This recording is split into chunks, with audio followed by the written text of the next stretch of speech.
Hello everyone! Today, I want to talk about a very specific weapon we got over here.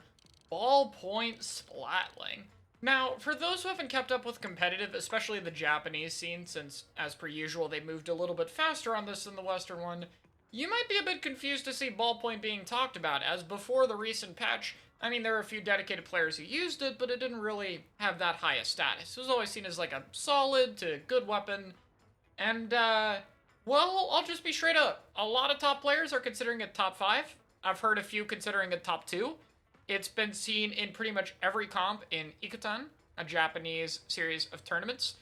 And, yeah, it's seen as a pretty good weapon right now. And we're starting to see it as the first real competitor to Splash as the main way to get your team in and build comps around, which is kind of crazy. So, I want to talk about it. Is it actually this good? You know, what are we seeing here? So, let's go to Haggle Zones to start out with, for, I'm sure, no particular reason. And before we get into Inkjet, let's talk about the main and sub-weapon, the things that have remained relatively consistent. Now, Ballpoint as a main weapon, while it's gotten nerfed a lot until the end of Splatoon 2, mostly because it was one of the most broken weapons of all time in Splatoon history, a topic for another video, I'm sure, on the main channel, Ballpoint right now is still pretty good. It has a short-range firing mode that is very good for both painting, it has nice mobility, and you can fight with it. And it has a long-range mode, which has pretty solid damage, even if not amazing damage per second. You can recharge to keep up the pressure very easily. And that gives you a way to poke at a distance, and that kind of gives Ballpoint this very versatile, you know, kind of aggressive backline type thing, where you can kind of go in a lot more than other backlines, because like say you're pre-firing here and then you have to fight up close, you get the ability to do so. So it allows you to kind of play corners and spot like this that other backlines have to be a lot more careful for. And Fizzy Bomb is Fizzy Bomb. It makes up for pain at a distance. It's great to kind of pair with burst bombs. If you're like fighting in short range mode, it can be a way to move quickly with the paint trail. You know, very useful. However, this thing's had Inkjet, and after a patch it's had a 190 Inkjet. And before, Inkjet was one of the worst specials in the game because it really just had tiny damage radiuses, and then you just recall and die, or you die in the air. And they give it 2 buffs. One is the Inkjet boost duration. Which originally you might think, oh, it's just made to, like, you know, do this and you get to go up here. And yeah, that's helpful, like, really helpful. But actually, it's made to be a dodge. What we've seen some really good Ballpoint players doing, and Inkjet users in general, is playing with the dodge as a way of, like, avoiding things.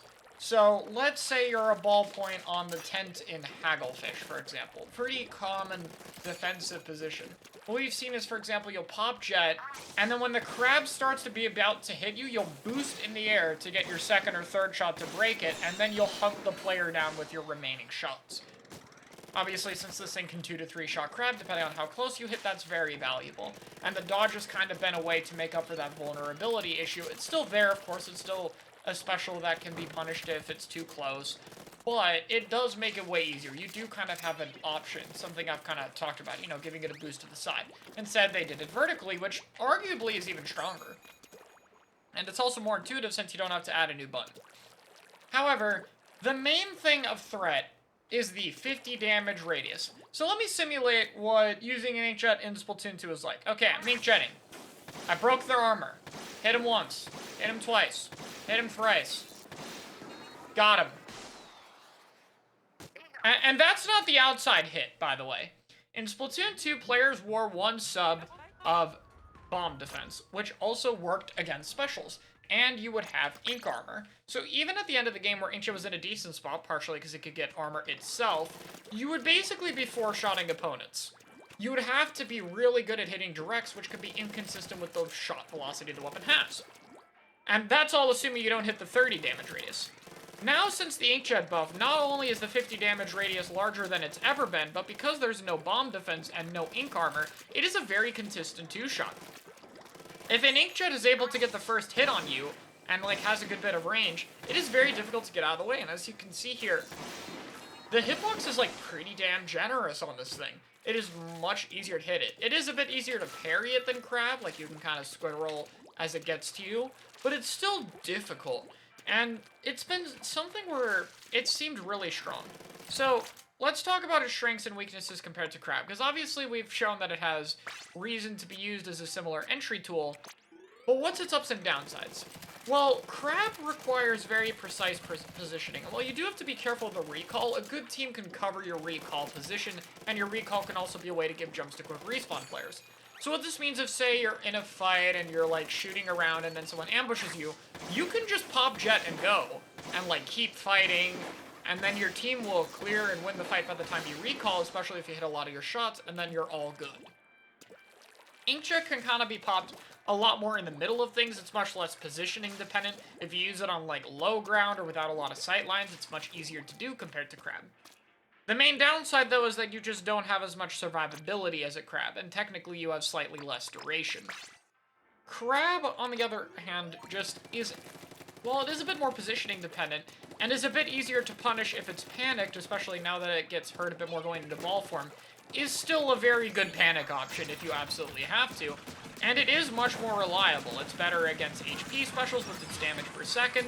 It has a one-shot combo, which can arguably be more threatening than the 50 damage hit. It can still hit behind corners, even if not as threatening as with the jetpack. And, you know, you got the 500 HP, so if you do get focused, you'll take a lot more resources than the Inkjet. So, what's my verdict? Well, honestly, these weapons kind of fit an interesting dynamic in terms of both kind of having slightly different strengths and weaknesses for the specials, and the sub-weapons being similar but having slightly different utility, and of course the main weapons being a bit different. I think what's best right now is still Splash. I would say Splash as a whole is still stronger than Ballpoint. But here's the difference. Before this patch, Double Splash has always been what's best. And, you know, as I've stated in my special combos video, Double Crab has been an exceptionally strong combo, and I don't think anything that you could run has been better for it until now.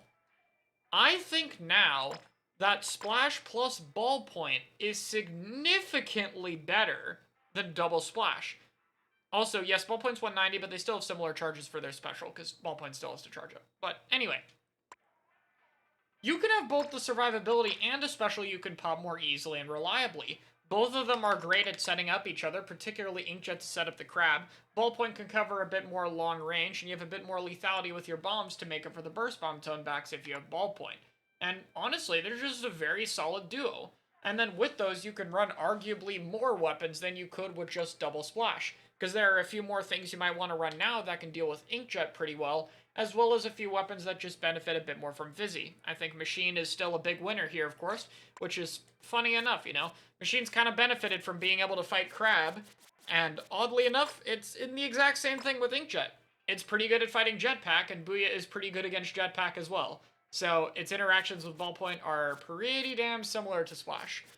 So, as a whole, I don't think it's better, but it's definitely up there, and I could see it being even in the future. But I think the main thing is more that Inkjet plus Crab is probably better than Double Crab. And having Crab only be one of in every comp and having a variety of other specials is very important. And especially if we get more good Inkjet weapons in the game like N-Parry and more good Crab weapons in the game, I think this could start to lead to a lot more variety. So, yeah, Ballpoint's pretty good, and I'm happy to have it back. Let me know what you guys think. I'll see you later.